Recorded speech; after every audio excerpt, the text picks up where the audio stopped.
আসসালামু আলাইকুম রহমতুল্লাহ। আজকে একটা নিউজ দেখলাম, সেটা হলো দেশে নাকি চালের চাইতে আলুর দাম বেশি হয়ে গেছে। আরে ভাই, কোন দেশে আসলাম! তো চালের চাইতে আলুর দাম বেশি, এটা নতুন কি বাংলাদেশে? মনে করেন বাংলাদেশ এমন একটা দেশ যেখানে আপনার 50 টাকা বাড়াবে, 10 টাকা কমাবে এবং পাবলিক তাতেই খুশি। এক্সাম্পল হিসেবে ধরেন, এক সময় যে আমরা তেল এখন খাচ্ছি 110 টাকা ছিল, ঠিক আছে? 110 টাকা, 100 টাকা এরকম ছিল। এখন সেই তেল খাচ্ছি আমরা কত, 175 টাকা। তার তার মানে কি 1.5 গুণ বাড়ছে। 1.5 গুণ বাড়ার পর 200 টাকার উপরে হয়েছিল, তারপরে বলতে 175 টাকা করছে। মানে 200-র উপরে করে 20 টাকা না কত হয়েছিল, তারপর কমাইলো 30-40 টাকা, এখন 170 টাকার মতো।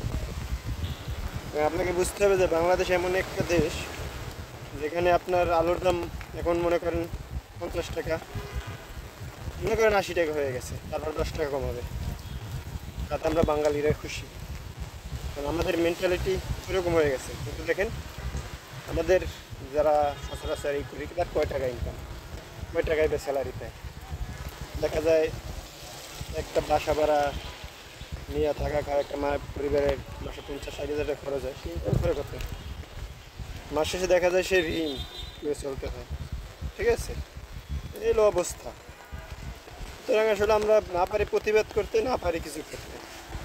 গভর্নমেন্ট আমাদের কতটুকু চেষ্টা করে একমাত্র আল্লাহ জানে।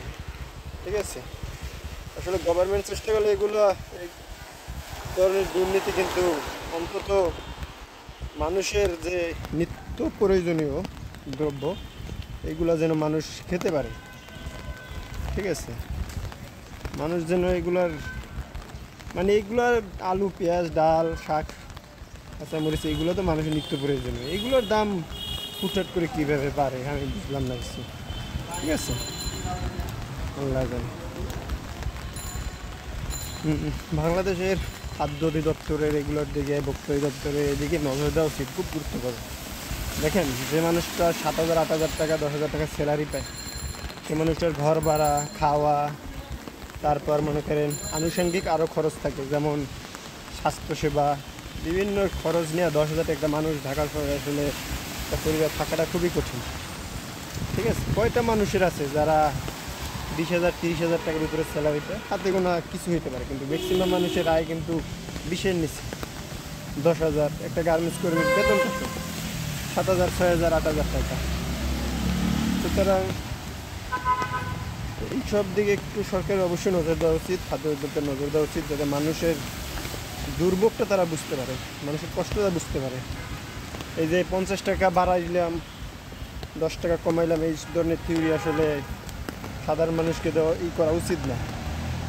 প্রত্যেকটা পণ্যই যে বাড়ে, খালি বাড়ে, কমে না কোনো প্রকার, খালি বাড়তে থাকে, কমে। ওই যে বললাম যে 50 টাকা বাড়াইয়া 10 টাকা কমায়, এই ধরনের কমে।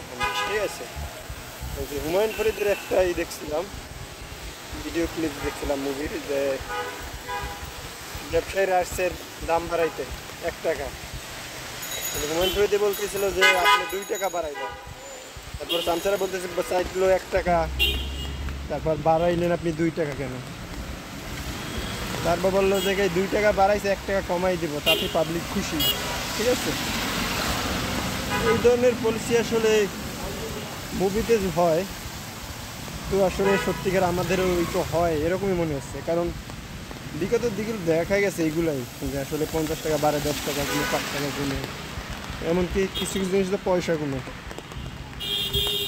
তাই অনুরোধ থাকবে আমাদের প্রধানমন্ত্রীর কাছে, আমাদের সাধারণ মানুষ খেয়ে পরে বাঁচতে পারে। ঠিক আছে, অন্তত তাদের সন্তান, তাদের পরিবার নিয়ে সুন্দরভাবে থাকতে পারে, এই তো একটু দেখার জন্য অনুরোধ, আর কিছুই না। ধন্যবাদ সবাইকে, ভালো থাকবেন।